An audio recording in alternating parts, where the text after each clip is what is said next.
Thomas, the intended target, and it's third down.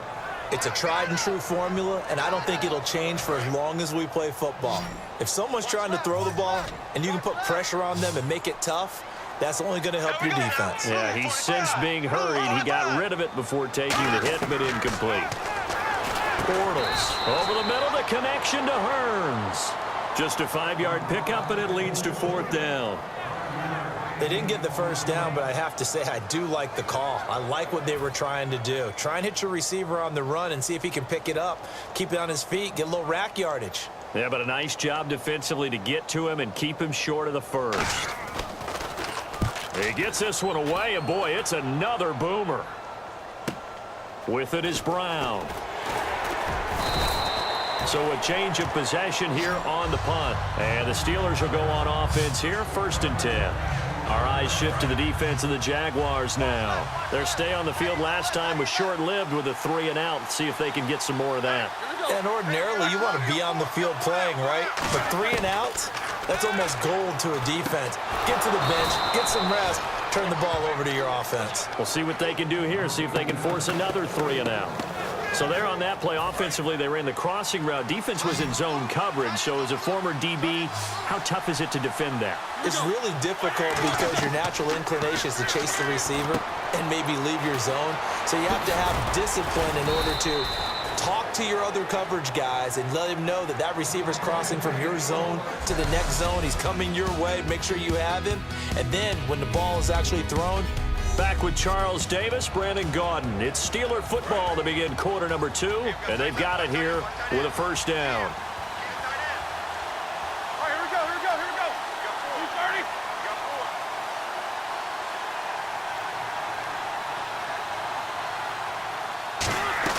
They'll run it now out of the gun. Looking for a seam, but finding none. He'll get back to the line of scrimmage, and that's it. Just a yard on the first down carry, so it's 2nd and 9. In 12 regular season games this last year for Bell, averaging over 150 yards from scrimmage. First 2 games in the playoffs were great, but, you know, getting injured in the final game probably leaves a bad taste in his mouth. Leaves a bad taste, gives him fuel for the next season, though, because remember, for the last few years, he hasn't been able to play a full season for various reasons. Now, going into next year, imagine those numbers over a 16-game season and heading into the playoffs. Leveon Bell can set new records. Well, still in search of the first down after that last completion. And the Jags have 5 in the secondary here on 3rd down. Roethlisberger now to throw on 3rd down. And he locates Wheaton, complete. And he will have a first down here at about the 40. They get 9 out of that one, and as a result, the drive continues.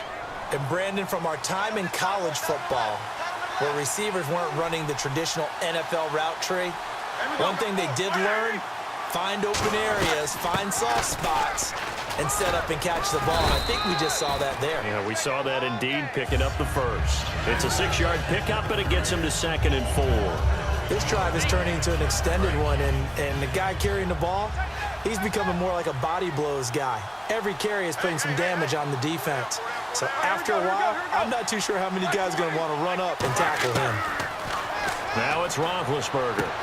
And incomplete there. A nice hit. Jars the ball free and brings up 3rd down. Here's the 7th play of this drive. This is 3rd and 4. An extra defensive back in the game now here for 3rd and 4. From the gun on 3rd down, it's Roethlisberger. And able to find Green. Give him 6 yards, and they do convert on 3rd. He went full scale, loose, flexible, finding a way to catch the ball in some traffic for a key first down. Yeah, really a nice job of adjusting to the ball in the air. Not the most accurate of throws, but able to adjust and make the grab. And he went nowhere. He'll lose yardage back to the 29. That's going to go as a loss of 2, and it'll be 2nd down. Partner, we're into the 2nd quarter, and I guess you can kind of look at it both ways. The offense, they've got to figure out what they're going to do because they haven't scored any points. But if you're the defense, you're feeling good. And he fires one that's intercepted. Down the numbers. There he goes. The 20, 10, 5, and he will take this one home. It's a touchdown.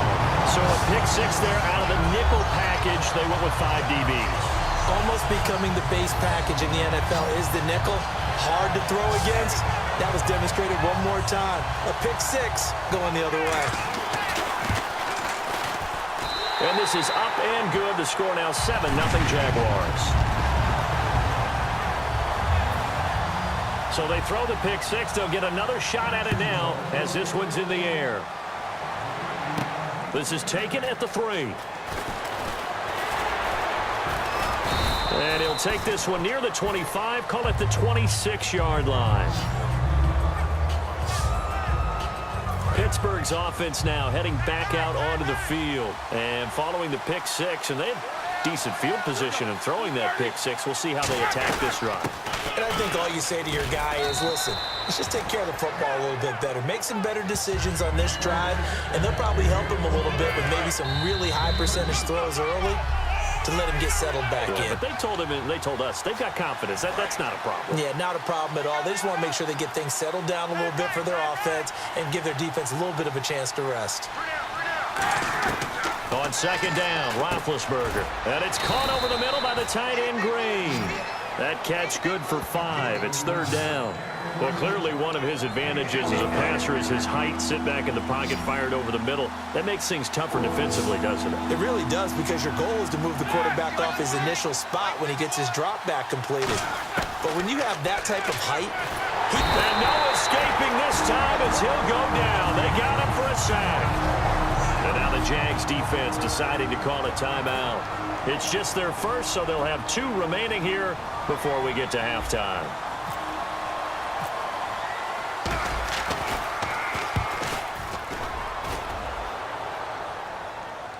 And a fair catch signaled for and taken just outside the 20-yard line. Officially, that'll go as a 52-yard punt. Not too shabby. And possession will switch hands, 1st and 10.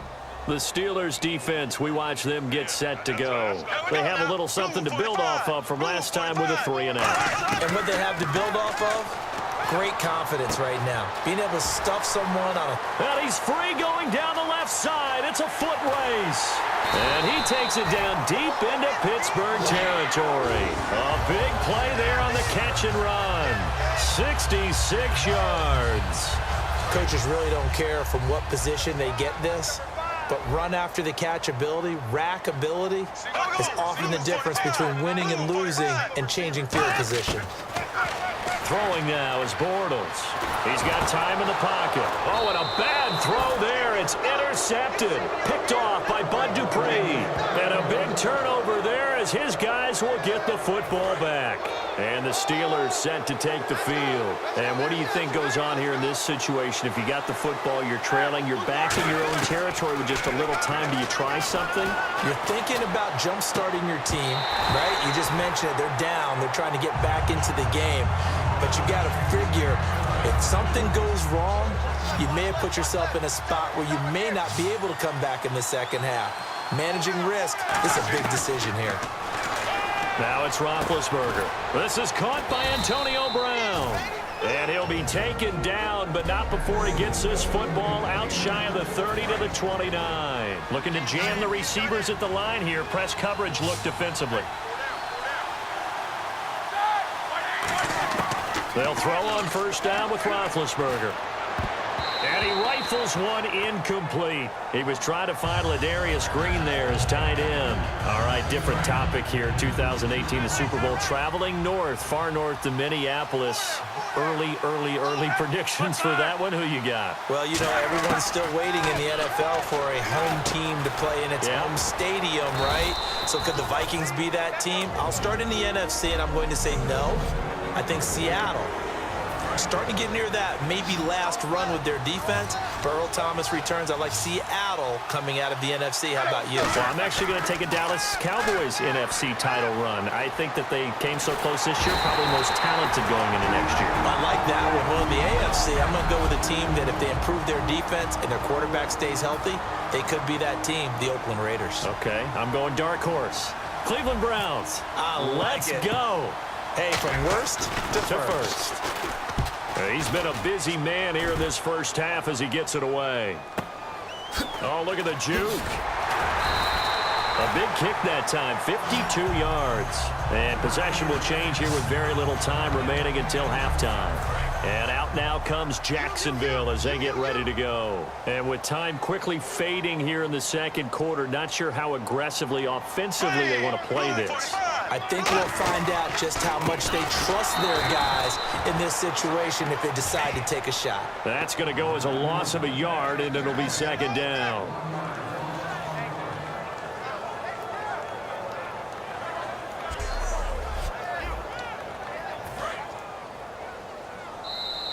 We have hit half. Okay, well, so much for the halftime report here. Guy can't even finish his Snickers. We're going to get right to the third quarter. Let me spit this out. Both teams appear ready for the fight ahead, and we resume action here in quarter number 3. This will be taken in at the 1. And he'll take it back to about the 19-yard line.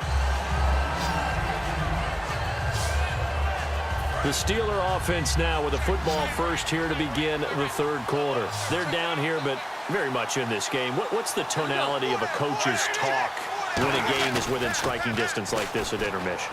Typically, what they're doing is emphasizing the things that went well in the first half and wanting more of that. Sure, you've got to go over some of the errors and clean up some things because there's a reason you're down. But overall, I think they want to stay positive, stay up with this team. We're just starting the second half, and we've got the football. Let's go ahead and punch it in, and then we'll take it from there. See how that recipe works. Over the middle, it's caught by Rodgers. No gain there on the completion, 2nd and 10. The defense loves to hang their hat on that, don't they? You get a guy that catches the ball, but you stop him for no gain. Without a doubt, because they're also used to trying to catch people after the catch, and they miss. And that turns into what? A huge play. We've seen it so many times. In this case, though, catch was made, put down right on the spot. Give him 6 on the play, and that'll make it third down. 3rd and 4. They come up with one running back. That's Bell. Now Roethlisberger. He's got his man here. It's Green. Give him 8 yards on the play, and they pick up the first. Would it be safe to say that as precise as routes are supposed to be run in the NFL, maybe they're not quite as precise in college ball? That's accurate, yeah. And I think we saw a college route in the NFL there. Just find the soft spot, find the dead zone, and find the first down. And that's what he just did. Throw left side is complete to Rodgers. And able to break one tackle, but then quickly brought down. But a nice little gain. And this time they go underneath for a simple pitch and catch. And not only do you get the pitch and catch, Brandon, but you're able to keep the receiver moving when you hit him with the drag route. On second down, it's Bell. And he is met at the line of scrimmage, and he goes down right there. They'll lose a yard, and it brings up third. Offense coming up, needing 2 yards on third down. Looks like a nickel set here defensively on 3rd and 2. Yeah, maybe expecting a throw. They'll try and run for it with Bell. And he's able to get it to the 33. Good enough for a first down. It'll go as a gain of 6 that time, and it moves the chains as well. I don't know about you, but that almost felt like old-time football there. 3rd and 2 is not necessarily just a running down anymore. A lot of times they want to throw the ball. They went back to the roots and powered forward and got the first down. And he'll get this down to about the 30, 31-yard line. 2 yards on the pickup there. It'll be 2nd and 8. Tough day, tough sledding right there, and it's been that way the entire game. Not a whole lot of room to ramble for him. Yeah, you're right. It's been that way all afternoon. Didn't get a whole lot better there. And he's in. Touchdown, Steelers. Leveon Bell, 31 yards. And the Steelers are an extra point away from tying this thing up. Well, partner, that was another explosive run, and one thing I've learned in our time in this game, yes, the offensive line has to get a lot of credit, but for big runs to occur, the wide receivers have to block well downfield. And then you have to have a good guy carry